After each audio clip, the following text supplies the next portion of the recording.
Hello friends, मैं आप सभी का स्वागत करता हूं आपके यूट्यूब चैनल ईपी प्रयागराज में। और आज हम डिस्कस करेंगे कॉन्स्टिट्यूशन या संविधान। और संविधान का जो पहला टॉपिक है वो है संविधान की मूल विशेषताएं या बेसिक फीचर्स ऑफ कॉन्स्टिट्यूशन। तो इसे मैं दो पार्ट में लेके आ रहा हूँ, पार्ट 1 और पार्ट 2। और ये जो हमारा चैनल है ईपी प्रयागराज, आपको पता ही है, यूपी पीसीएस, यूपीएससी और जो एक दिवसीय परीक्षाएं हैं जो महत्वपूर्ण है उसके लिए हम फैक्चुअल और कॉन्सेप्चुअल सारी चीज़ें कवर करते हैं। तो कृपया हमारे चैनल के साथ बने रहें। अगर आपने अभी तक सब्सक्राइब नहीं किया तो सब्सक्राइब करें, वीडियो को अंत तक देखें और लाइक ज़रूर करें इस वीडियो को अगर आपको पसंद आए तो आइए स्टार्ट करते हैं बेसिक फीचर्स ऑफ कॉन्स्टिट्यूशन या संविधान की मूल विशेषताएं। तो देखिए, जो संविधान है बेसिकली वो हम कह सकते हैं कि वो एक डॉक्यूमेंट है। संविधान बेसिकली एक डॉक्यूमेंट्स है जिसमें कि जिसमें लॉ रूल्स लिखे हुए हैं। किसके लिए लिखे हुए हैं ये लॉ और रूल्स? ये लिखे हुए हैं देश के लिए या किसी कंट्री के लिए। तो जो भी कंट्री है या कोई देश है वो कैसे चलेगा? एक कानून या एक लॉ के तहत चलेगा। तो ये कानून और लॉ जो है वो एक डॉक्यूमेंटेड है किसी किताब में, तो उस किताब का नाम होता है कॉन्स्टिट्यूशन। तो मुझे लग रहा है कि बेसिक चीज़ें जो कॉन्स्टिट्यूशन के बारे में है वो आपको क्लियर हो गई होगी कि कॉन्स्टिट्यूशन जो है वो एक डॉक्यूमेंट है बेसिकली जिसमें लॉ रूल्स और बाकी चीज़ें लिखी होती हैं, जिससे कि किसी देश को कैसे चलना है या किसी देश को कैसे फंक्शन करना है उसके बारे में बेसिक जो है वो यहाँ पे मेंशन होता है। और ये बेसिकली एक रिलेशन डिफ़ाइन करता है। ये डिफ़ाइन करता है एक रिलेशन जो कि लोगों के बीच और सरकार के बीच होता है। तो it also defines the relation between people and government. ठीक है, पब्लिक और गवर्नमेंट के बीच क्या रिलेशन होना चाहिए और किसका कैसा रोल होना चाहिए, ये भी जो डिफ़ाइन होता है वो किसके माध्यम से होता है? ये कॉन्स्टिट्यूशन के माध्यम से डिफ़ाइन होता है। ठीक है, तो आइए समझते हैं बेसिकली होता क्या कॉन्स्टिट्यूशन। तो कॉन्स्टिट्यूशन जो है वो मैंने कहा कि गवर्नमेंट और सिटीज़न, इनके बीच एक जो रिलेशन होगा उसको डिफ़ाइन कौन करेगा? वो कॉन्स्टिट्यूशन डिफ़ाइन करेगा। अब गवर्नमेंट जो है वो कैसे वर्क करती है? गवर्नमेंट जो है ये तीन तरह से वर्क करती है। किसी भी देश में तीन तरह से गवर्नमेंट वर्क करती है। एक होता है लेजिस्लेचर जिसे कहते हैं, दूसरा होता है जुडिशियल और तीसरा होता है एग्जीक्यूटिव। ठीक है, तो एग्जीक्यूटिव, तो देखिए जो लेजिस्लेटिव होता है उसका काम होता है का रूल बनाना, टू मेक लॉ। ये जो बॉडी होती है ये होती है लॉ मेकिंग बॉडी। ठीक है, जुडिशियल आप जानते होंगे, सुप्रीम कोर्ट, हाई कोर्ट और डिस्ट्रिक्ट कोर्ट, ये तीनों जो कोर्ट होते हैं इनका काम क्या होता है कि इंटरप्रेटिंग लॉ। इनका काम होता है कि जो भी लॉ बना है लेजिस्लेचर द्वारा उसकी व्याख्या करना और ये देखना कि ये संविधान के हिसाब से बना है या संविधान के अनुरूप बना है कि नहीं। इसकी व्याख्या कौन करते हैं? सुप्रीम कोर्ट, हाई कोर्ट और डिस्ट्रिक्ट जज। इसे डिस्ट्रिक्ट कोर्ट जो है इसे इंटरप्रेट करते हैं। ठीक है, उसके बाद एग्जीक्यूटिव, जो ये कानून बनेगा उसे लागू कौन करेगा? वो करेंगे एग्जीक्यूटिव द्वारा, ये लागू किया जाएगा या एनफोर्स किया जाएगा।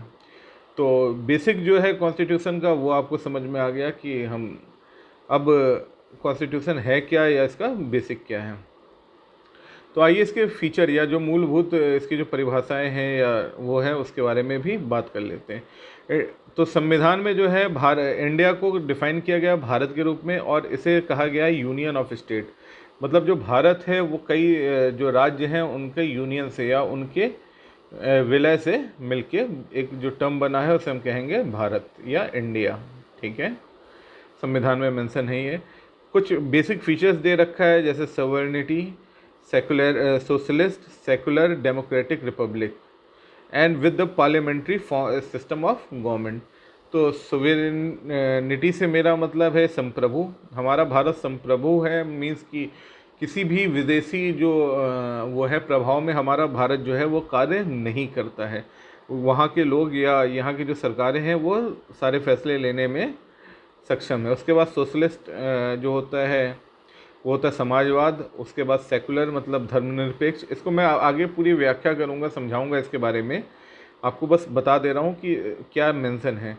तो हमारे में संप्रभु, समाजवाद, सेकुलर से हमारा है धर्मनिरपेक्ष, डेमोक्रेटिक रिपब्लिक, लोकतांत्रिक और गणराज्य। ठीक है, तो ये सारी चीज़ें मिला के जो भारत का संविधान है। और यहाँ पे जो सिस्टम है वो पार्लियामेंट्री सिस्टम है। पार्लियामेंट्री सिस्टम मतलब कि जो द्विसदनीय सिस्टम होता है। पार्लियामेंट्री में होता है लोकसभा और राज्यसभा, ये जब दोनों मिल जाते हैं तो इसे हम कहते हैं पार्लियामेंट्री। तो हमारा जो भारत है, यहाँ का जो सिस्टम है या लेजिस्लेटिव है, वो किस तरह का है? पार्लियामेंट्री फॉर्म में। ठीक है, इसके बाद जो हमारा संविधान है वो संविधान सभा द्वारा बनाया गया था। तो ये जो अपनाया गया था, जो हमने इसे अडॉप्ट किया था, वो किया था 26 नवंबर को। ठीक है, 1949 में हमने इसे अडॉप्ट किया था, ये अपनाया था, और ये लागू हुआ था 26 जनवरी 1950 से। ये भारत का संविधान लागू हो गया। इसे ही हम कहते हैं रिपब्लिक डे। Republic day. तो जो हमारा संविधान है वो पार्लियामेंट्री फॉर्म ऑफ गवर्नमेंट हमें देता है। और फेडरल स्ट्रक्चर की बात करते हैं। फेडरल मतलब कि राज्य और केंद्र। जब अगर हम बात करें किसी भी जगह की, तो वहाँ एक राज्य होगा और एक केंद्र होगा। ठीक है, तो राज्य और केंद्र का जो संबंध होगा उसे हम कहेंगे फेडरल स्ट्रक्चर। ठीक है, तो उसमें पावर डिस्ट्रीब्यूशन और बाकी चीज़ें होती हैं। बहुत विस्तार से हम उसके बारे में आगे चर्चा करेंगे। तो देखिए, जो हमारा जो पार्लियामेंट है वो बेसिकली दो हाउसेस से मिलकर बना है, लोकसभा, राज्यसभा, और पार्लियामेंट का ही एक पार्ट होते हैं प्रेसिडेंट हमारे। तो जो हमारे पार्लियामेंट है हम कह सकते हैं लोकसभा, राज्यसभा एंड प्रेसिडेंट, तीनों को मिला के कंबाइंड जो है हम फॉर्म करते हैं अपना पार्लियामेंट। इसके बाद जो आर्टिकल 71 का जो भाग 1 है वो हमें कहता है कि हमारे जो देश को चलाने के लिए एक काउंसिल ऑफ मिनिस्टर होंगे जिनका मुखिया होगा प्राइम मिनिस्टर। ठीक है, तो ये आर्टिकल है 74 का पार्ट 1। ठीक है, इसके बाद जो रियल एग्जीक्यूटिव पावर होगी, मैंने समझाया ना कि जो लॉ होता है उसको कौन एनफोर्स करते हैं? एग्जीक्यूटिव करते हैं। तो जो रियल एग्जीक्यूटिव पावर है वो किसके पास है? Council of minister headed by prime minister. ठीक है, और नॉमिनल कौन होते हैं या नामित हेड कौन होते हैं? वो होते हैं प्रेसिडेंट अपने। इसके बाद आइए हम लोग टाइम लाइन पर बात कर लेते हैं कि किस साल में क्या हुआ था। तो सबसे पहले तो देखिए, जो हमारा संविधान सभा है या कॉन्स्टिट्यूएंट असेंबली है, कॉन्स्टिट्यूशन असेंबली, वो फॉर्म होती है 6 दिसंबर 1946। तो ये बहुत ही इंपॉर्टेंट डेट है, मैंने एक जगह कंपाइल कर दिया है, सारे नोट कर लीजिए, आपके एग्जाम्स के लिए बहुत इंपॉर्टेंट है। तो 6 दिसंबर 1946 में कॉन्स्टिट्यूएंट असेंबली या अपना संविधान सभा फॉर्म करता है। उसके बाद 9 दिसंबर को जो इसके इंटरिम जो चेयरमैन होते हैं या जो पहले चेयरमैन होते हैं, अंतरिम चेयरमैन जिसको कहते हैं, वो होते हैं डॉक्टर सच्चिदानंद सिन्हा। तो देखिए, इम्पॉर्टेंट है परीक्षा के पॉइंट ऑफ व्यू से। अगर आपसे पूछता है कि पहले चेयरमैन कौन होते हैं, तो अस्थाई चेयरमैन की बात करूंगा या परमानेंट चेयरमैन की, तो वो तो डॉक्टर राजेंद्र प्रसाद हैं। लेकिन अगर मैं बात करूंगा फर्स्ट की, तो वो सच्चिदानंद सिन्हा है, क्योंकि वो इंटरिम जो थे, फर्स्ट इंटरिम चेयरमैन कौन थे? डॉक्टर सच्चिदानंद सिन्हा। तो एग्ज़ाम्स के लिए इम्पोर्टेंट है ये। उसके बाद इसी के 2 दिन बाद 11 दिसंबर को एक मीटिंग और होती है संविधान सभा की, जिसमें कि डॉक्टर राजेंद्र प्रसाद को क्या चुन लिया था? चेयरमैन चुन लिया था या प्रेसिडेंट चुन लिया था इसका। उसके बाद डॉक्टर HC मुखर्जी, इनको वाइस चेयरमैन चुना जाता है। और BN राव, इम्पॉर्टेंट है, इस पे PCS में बहुत बार क्वेश्चन, कम से कम 5 या 6 बार ये प्रश्न आ चुका है कि who is our constitutional legal adviser, या कॉन्स्टिट्यूशन के एडवाइज़र कौन थे?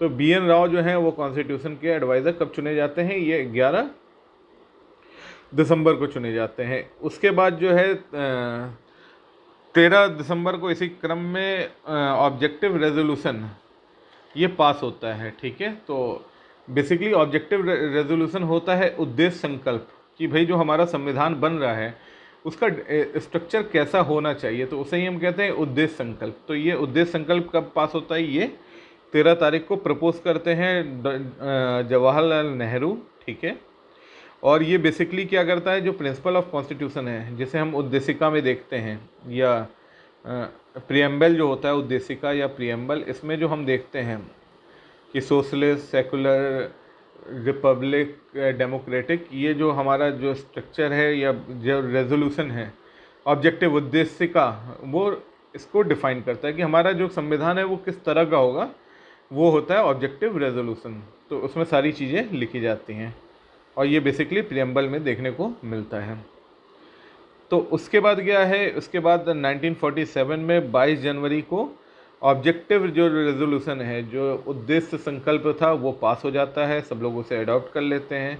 इसके बाद 22 जुलाई को नेशनल जो फ्लैग है, हमारा राष्ट्रीय ध्वज जो है, वो चुन लिया जाता है 22 जुलाई को कि भाई ये फाइनल कर दिया था, जो आज हमारा ट्राई कलर फ्लैग है वो इसी के द्वारा चुना जाता है। ठीक है, 22 जुलाई को। इसके बाद 1947 में ही 15 अगस्त को हमारा देश जो है वो आज़ाद होता है। 2 डोमिनियन बनते हैं, dominion of India and dominion of Pakistan.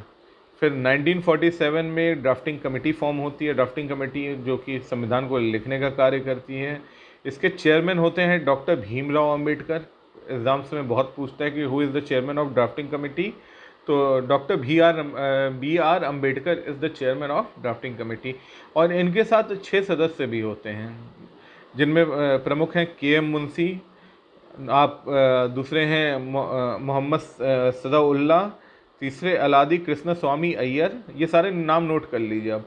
N Krishna Gopal Swami Iyengar, Khetan N मित्तर, तो ये सारे जो नाम हैं ये इम्पोर्टेंट हैं। तो ड्राफ्टिंग कमेटी में टोटल 7 सदस्य होते हैं, doctor B R Ambedkar plus 6 other members. इसके बाद 1949 में 26 नवंबर को संविधान जो है वो भारत का पास हो जाता है, उसे अडॉप्ट कर लिया जाता है, मतलब उसे अपना लिया जाता है और साइन होता है। तो देखिए इम्पॉर्टेंट यहाँ पे एक प्रश्न ये पूछा जाता है पीसीएस में या अन्य एग्ज़ाम्स में कि ये जो हमारा संविधान है वो कितने सेशन में कंप्लीट हुआ था। तो देखिए 11 सेशन तो इस पर वर्क होता है या साइन हो जाता है, 11वें सेशन में ये साइन हो जाता है। लेकिन फिर एक सेशन, एक और छोटा सेशन होता है 24 जनवरी को। ठीक है, तो टोटल 12 सेशन होते हैं और ये जो अपनाया जाता है जो संविधान, वो टोटल 11 सेशन में अपनाया जाता है। तो इम्पोर्टेंट है ये परीक्षा के पॉइंट ऑफ व्यू से। उसके बाद जो इसका 12वां सत्र होता है 24 जनवरी को, वो आखिरी सत्र होता है, आखिरी मीटिंग होती है। इसमें सारे लोग साइन करना होता है, जिनका रह गया होता है वो साइन कर देते हैं। इसी के बाद हमारा जो संविधान होता है वो 395 आर्टिकल, 8 शेड्यूल और 22 पार्ट में बांटा जाता है। तो ये जो बेसिक हमारा कॉन्स्टिट्यूशन होता है जो साइन किया जाता है वो इतने पार्ट में बना होता है। तो इस पर भी प्रश्न आते हैं कि हमारे संविधान में कितने आर्टिकल हैं, कितने भाग और कितने पार्ट शेड्यूल होते हैं, उसके विषय में भी प्रश्न जो है अक्सर परीक्षाओं में पूछा जाता है। और 26 जनवरी 1950 को हमारा जो देश है वो संविधान को वो कर लेता है, एनफोर्स, मतलब संविधान लागू हो जाता है और इसी दिन को हम सेलिब्रेट करते हैं रिपब्लिक डे के तौर पे। ठीक है, तो बहुत इंपॉर्टेंट फैक्ट्स हैं, यहाँ फैक्ट भी है, आपको सारी चीज़ें अपने उसमें रखनी है दिमाग में। आइए अब हम बात कर लेते हैं कि हमारा जो संविधान है उसके कुछ प्रावधान जो है बाहरी संविधानों से भी लिए गए हैं। तो किस देश से कौन सा प्रावधान लिया गया उसके विषय में भी आप आइए बात कर लेते हैं। तो देखिए जो ब्रिटेन है, ब्रिटेन से हमने पार्लियामेंट्री गवर्नमेंट का लिया था। जो हमारा जो पार्लियामेंट है या लोकसभा राज्यसभा की जिसकी हम बात कर रहे हैं, वो जो प्रोविज़न है वो कहाँ से लिया गया था, संसदीय प्रणाली हम कहेंगे। तो संसदीय प्रणाली ली गई थी ब्रिटेन से। ब्रिटेन से ही हमने सिंगल सिटीजनशिप वाला जो कॉन्सेप्ट है या जो नियम है वो भी ब्रिटेन से ही लिया था। फिर rule of law, rule of law का मतलब हो गया कानून के द्वारा स्थापित नियम। जो हमारे यहाँ बने नियम होंगे वो कानून द्वारा स्थापित होंगे, ये भी ब्रिटेन से लिया गया है। और लेजिस्लेटिव प्रोसीजर मतलब विधायी प्रक्रिया, ये जो विधायी प्रक्रिया है ये भी ब्रिटेन से ली गई। तो ये कुछ इंपॉर्टेंट फैक्ट हैं जो ब्रिटेन से ली गई है। आइए यहाँ पे जो देश हम लिए हैं या जहाँ से हमने संविधान के कुछ किए हैं, इसके कैपिटल के विषय में भी चर्चा करते हैं कि इनकी राजधानी क्या है। तो आपको ब्रिटेन का तो पता ही होगा, इसकी जो राजधानी है वो है लंदन। ठीक है, एग्ज़ाम्स में आपको याद होना चाहिए। दूसरा फिर हम बात कर लेते हैं यूएसए या यूनाइटेड स्टेट ऑफ अमेरिका। यहाँ से हमने अपने संविधान में क्या क्या लिया है। तो फंडामेंटल राइट, ठीक है, मौलिक अधिकार का जो कॉन्सेप्ट है वो यूएसए से लिया गया है। फिर electoral college electoral college basically होता है निर्वाचन मंडल। तो निर्वाचन मंडल का जो कॉन्सेप्ट है वो भी यूएसए से लिए हैं हमने, ठीक है। और independent judiciary and separation of power, तो जो जुडिशियरी हमारी आज हाई कोर्ट, सुप्रीम कोर्ट, ये जो फ्री है और इसमें सरकार का दखल नहीं होता है, तो ये इसे हम कहते हैं इंडिपेंडेंट जुडिशरी या स्वतंत्र न्यायपालिका। ये जो कॉन्सेप्ट है ये भी हमने यूएसए से ही लिया है। और जुडिशियल रिव्यू का भी जो कॉन्सेप्ट है, जो बहुत ही ज़्यादा इम्पोर्टेंट है, जो जुडिशियल रिव्यू, वो भी हमने यूएसए से ही लिया है। उसके बाद जो हमारे जो प्रेसिडेंट हैं वो सारे जो commander in chief of all the arm forces, चाहे वो नेवी हो, चाहे आर्मी हो, चाहे एयरफोर्स हो, उसके जो हेड होते हैं वो कौन होते हैं? प्रेसिडेंट होते हैं। ये जो कॉन्सेप्ट है वो भी यूएसए द्वारा लिया ही गया है। और इक्वल प्रोटेक्शन अंडर लॉ, सभी नागरिकों को जो लॉ के द्वारा बराबर रूप से जो वो दी जाएगी, प्रोटेक्शन दी जाएगी, वो भी यूएसए के संविधान से ही लिया गया है। इसके बाद यूएसए की राजधानी आपको पता ही होगा, राजधानी की बात हम कर रहे थे, तो इसकी राजधानी वाशिंगटन डीसी, ठीक है, वाशिंगटन डीसी। आइए आगे बढ़ते हैं। आयरलैंड, देखिए आयरलैंड से हमने लिया है डीपीएसपी। कई बार प्रश्न आ चुका है डीपीएसपी का जो फीचर है वो हमने कहाँ से बोरो किया है। तो डीपीएसपी को ही हम कहते हैं राज्य नीति निर्देशक सिद्धांत, ठीक है। ये बेसिकली प्रिंसिपल होता है जिसके आधार पे कानून राज्य को बनाना चाहिए। ये एनफोर्सेबल नहीं होता है कानून के द्वारा, इसके बारे में हम बाद में विस्तार से चर्चा करेंगे। तो ये बेसिकली कहाँ से लिया गया है? आयरलैंड से ली गई है, ठीक है। तो इसके बाद हम बात कर लेते हैं ऑस्ट्रेलिया की। तो ऑस्ट्रेलिया जो है वो freedom of trade between states, जो स्टेट्स के बीच में जो ट्रेड्स होगा उसके लिए जो स्वतंत्रता है वो कहाँ से दी गई है? ऑस्ट्रेलिया से ली गई है।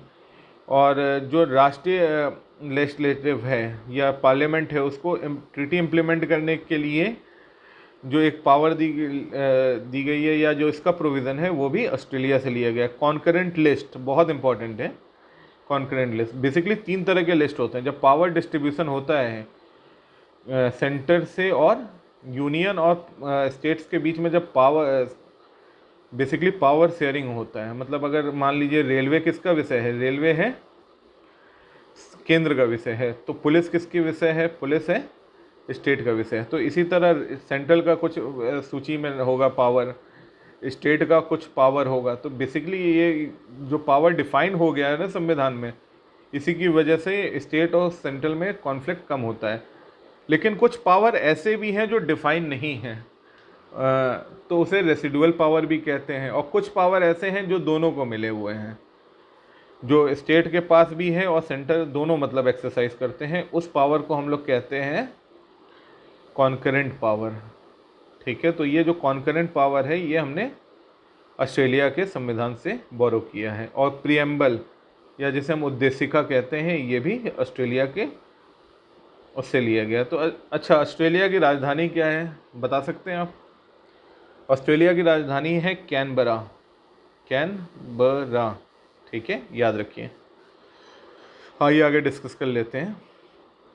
फ्रांस, देखिए जो फ्रांस है उससे हमने लिबर्टी, फ्रेटर्निटी और इक्वलिटी। लिबर्टी मतलब स्वतंत्रता, फ्रेटर्निटी मीन्स भाईचारा और इक्वलिटी मतलब समानता।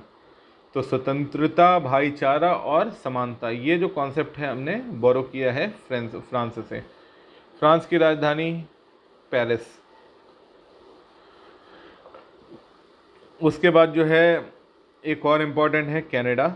यहाँ से हमने लिया है क्वासी फेडरल गवर्नमेंट।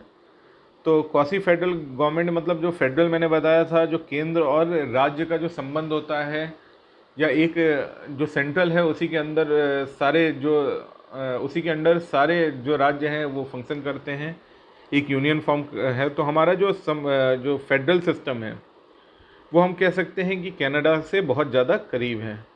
इसमें क्या होता है कि राज्य के पास अपनी ताकतें तो होती हैं, लेकिन इसमें स्ट्रॉन्ग कौन होता है? सेंट्रल गवर्नमेंट थोड़ी स्ट्रॉन्ग होती है।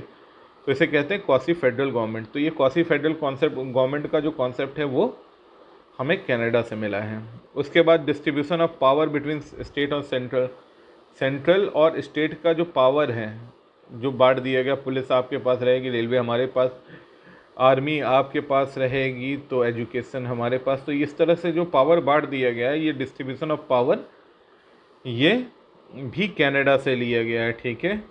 और रेसिडुअल पावर जो होता है, जो ना कि केंद्र में डिफाइन है, ना सेंट्रल में नहीं, सेंट्रल लिस्ट में नहीं, यूनियन लिस्ट में भी नहीं है, और स्टेट लिस्ट में भी नहीं है, ना ही कॉन्करेंट लिस्ट में है, उस पावर को हम कहते हैं रेसिडुअल पावर, ठीक है। जैसे अभी उस समय जब संविधान बना था तो साइबर लॉ और ये सारी चीज़ें तो उस समय नहीं आई थी ना, या साइबर हाँ कह लें कि आईटी इतना डेवलप तो था नहीं।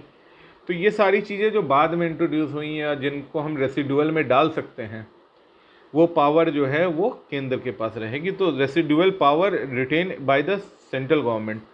तो ये जो है, ये भी प्रोविज़न हमने कनाडा से लिया है। अच्छा, कनाडा की राजधानी क्या है बच्चों? कनाडा की राजधानी है ओटावा, ओटावा, ठीक है। और चलिए आगे बढ़ते हैं। सोवियत यूनियन, जिसे हम कहते थे यूएसएसआर, ठीक है, ये रसिया जिसे हम कहते हैं आज के टाइम में, ये पहले बहुत बड़ा होता था, बाद में इसका विखंडीकरण या इसे कई हिस्सों में बांट दिया गया था।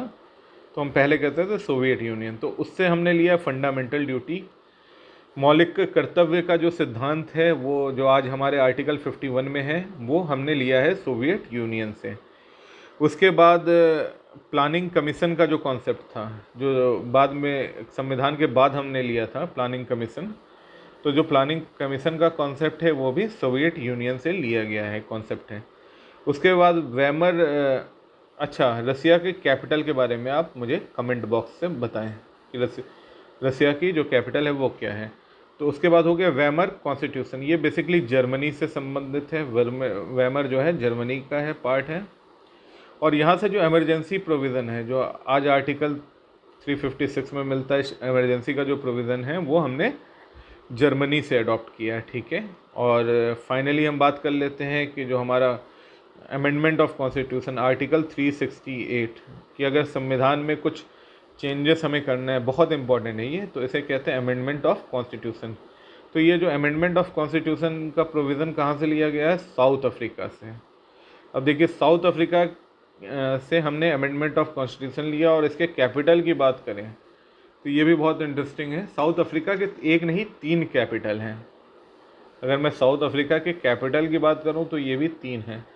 सबसे पहला है केप टाउन, आप सभी जानते हो। दूसरा है प्रेटोरिया, ठीक है, प्रेटोरिया, प्रेटोरिया। और अगर तीसरे कैपिटल की बात करें तो ब्लोएम, ब्लोएम फॉन्टेन, FONTIEN, फॉन्टेन, ठीक है। तो ये 3 कैपिटल हैं कलेक्टिवली साउथ अफ्रीका के। और यहाँ से हमने अपने संविधान में क्या लिया है? अमेंडमेंट ऑफ कॉन्स्टिट्यूशन, जिससे कि हम अपने संविधान में समय के अनुरूप जो ज़रूरतें होती हैं उसके अनुसार हम परिवर्तन कर सकते हैं। तो ये हमारा था पार्ट 1 संविधान का, या बेसिक स्ट्रक्चर ऑफ कॉन्स्टिट्यूशन का। बहुत ही जल्द मैं लेके आऊँगा पार्ट 2 संविधान का, जिसमें कि हम कुछ जो इम्पोर्टेंट टर्म्स हैं उसके विषय में चर्चा करेंगे, विस्तार से चर्चा करेंगे। और इसके बाद संविधान को ही मैं पूरा लेके चलूँगा जो आपके एग्ज़ाम्स के लिए, क्योंकि एग्ज़ाम्स में बहुत दिन नहीं बचे हैं। तो मैं बहुत ही फैक्चुअल और कोशिश करूँगा कि थोड़ा कॉन्सेप्ट और फैक्चुअल लेके, ताकि आप एग्ज़ाम्स में अच्छा परफॉर्म कर सकें, लेके आऊँगा। तो अगर आपको आपको हमारा ये वीडियो पसंद आया तो लाइक करें, और चैनल को सब्सक्राइब करें, और आगे शेयर भी करें, ताकि और भी आपके जो अन्य मित्र हैं उनको भी इससे लाभ मिल सके। तो धन्यवाद, बने रहें हमारी चैनल यूट्यूब